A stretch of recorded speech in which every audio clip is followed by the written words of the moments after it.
Et maintenant, je vous demande d'accueillir Gérard Collomb, qui est non seulement le maire de Lyon, mais aussi le président de la métropole. C'est l'âme de Lyon, quelque part. Et vous avez un joli pupitre pour vous, non? Vous voulez un discours? Bah oui, quand même, non? Vous avez le droit au pupitre. On peut applaudir M. Gérard Collomb, s'il vous plaît.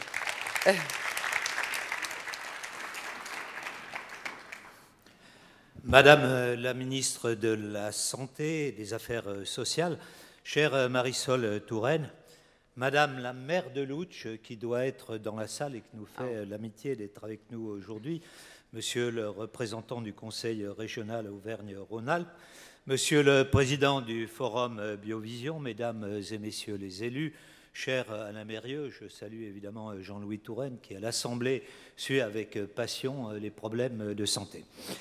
C'est évidemment pour nous chaque année une joie d'ouvrir le Forum Biovision. Avant tout, je tiens à remercier Madame la ministre des Affaires sociales, Marisol Touraine, de sa présence qui vient souligner l'importance qu'elle attache à cette manifestation qui réunit à la fois les meilleurs universitaires, les meilleurs chercheurs et en même temps ce que nous avons voulu depuis quelques années, les plus grands entrepreneurs avec la capacité pour eux de rencontrer un certain nombre de jeunes acteurs et pour ces jeunes acteurs de pouvoir rencontrer de grands groupes. Je souhaite évidemment rendre hommage à Alain Mérieux, grâce à qui les sciences du vivant à Lyon jouent un rôle majeur. Je vais vous raconter une petite histoire, Madame la ministre.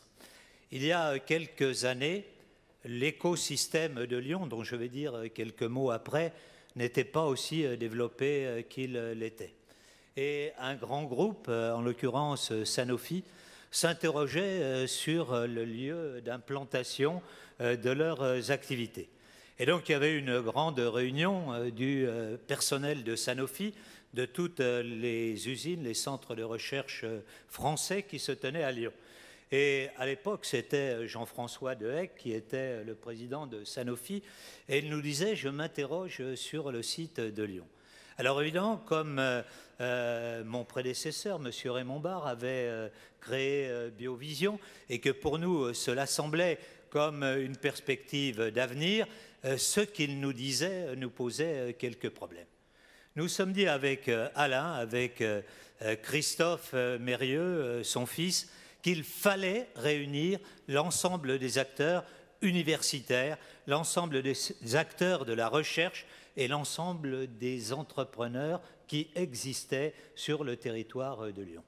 C'était à l'époque où l'on lançait les pôles de compétitivité et nous avons décidé de lancer ce pôle. À l'époque, il y avait Sanofi, il y avait Biomérieux, il y avait les acteurs de la recherche et nous avions 6 PME qui participaient à ce lancement. Et aujourd'hui, nous avons un biopôle qui s'est développé avec le renforcement de grands groupes.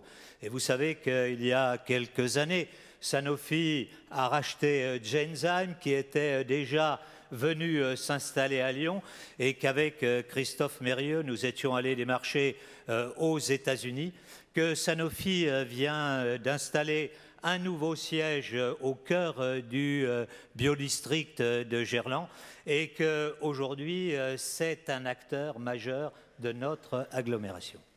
Nous avons construit aujourd'hui un écosystème qui est particulier. Et si nous avons pu le faire, il compte aujourd'hui 130 PME environ réunies dans le biopôle, c'est parce que nous avons su faire travailler à la fois la puissance publique, les différents acteurs réunis ensemble, et puis les acteurs privés, que nous avons réussi à faire travailler ensemble, les grands groupes et les start-up. Et tout à l'heure, juste avant cette réunion, nous étions avec la ministre et avec deux belles start-up. Il nous disait, voilà, j'ai été créé il y a à peine 2 ans et j'ai déjà fait une levée de fonds de 14 millions d'euros et les Américains aujourd'hui sont prêts à venir financer ce que nous développons. Donc voilà, c'est cet écosystème qui doit se développer sans cesse et que nous souhaitons aider. Monsieur le représentant de la région, j'ai bien entendu ce que vous avez dit et donc nous comptons sur vous pour pouvoir soutenir l'ensemble des projets que nous sommes en train de développer sur notre agglomération. Donc c'est à la fois un partenariat public-privé, c'est en même temps un partenariat entre l'université, le monde de la recherche et le monde de l'entreprise. Il y a encore quelques années, il y avait une séparation entre le monde académique et le secteur privé. Et lorsque nous regardions justement les États-Unis, la Silicon Valley, on voyait que ce qui faisait la dynamique de ce territoire, c'était d'avoir cette capacité à faire travailler le monde universitaire avec les acteurs privés et de faire naître au sein du monde universitaire un certain nombre de start-up avec un développement absolument fantastique. Lorsque vous allez par exemple à l'université de Stanford, vous vous apercevez que tout le monde vous dit « ben voilà, je viens de créer ma start-up, je viens d'établir tel ou tel projet » et que ce soit les étudiants qui ont 25 ans ou les professeurs en retraite qui continuent à venir à Stanford et qui ont 70 ans, ils vous disent tous, voilà, cette année, j'ai créé 2 start-up. Eh bien, lorsqu'on arrive à créer une telle dynamique, évidemment que cela booste les territoires, que cela permet évidemment de créer aussi de l'emploi. Tout à l'heure, on vous disait que notre jeune start-up avait créé 40 emplois en l'espace d'1 an et demi, que son concurrent américain, dans le même laps de temps, avait créé 200 emplois. Vous parliez du fonds d'investissement que vous avez créé récemment pour les startups. Vous allez, je crois, nous en dire peut-être quelques mots et nous parler de la façon dont vous voyez aujourd'hui l'évolution des sciences du vivant dans notre pays, des industries de santé. Mais nous savons, et à Lyon, et c'est le grand projet qu'a toujours porté la famille Mérieux, évidemment, le secteur de la santé, c'est d'abord au service des malades, au service des patients. Et ce qui avait été fait dans le temps où Mérieux lançait de grandes campagnes de vaccination au Brésil, lorsque ce pays était atteint par une grande pandémie, est aujourd'hui au centre de nos préoccupations. Faire qu'à partir de la ressource que nous avons à Lyon, que nous avons en France, nous puissions effectivement porter la santé à travers le monde. Vous voyez, c'est dans notre laboratoire P4, ici, qu'a été identifié Ebola il y a 2 ans. Et donc, c'est avec nos chercheurs que nous pouvons trouver les vaccinations, les médicaments qui, demain, feront que nous lutterons contre les grandes pandémies. Vous savez que Sanofi vient de mettre au point un vaccin contre la dengue, un fléau qui affecte évidemment tous les pays des zones tropicales. Et donc, ce que nous faisons ici, nous le faisons évidemment au service de la santé dans le monde entier.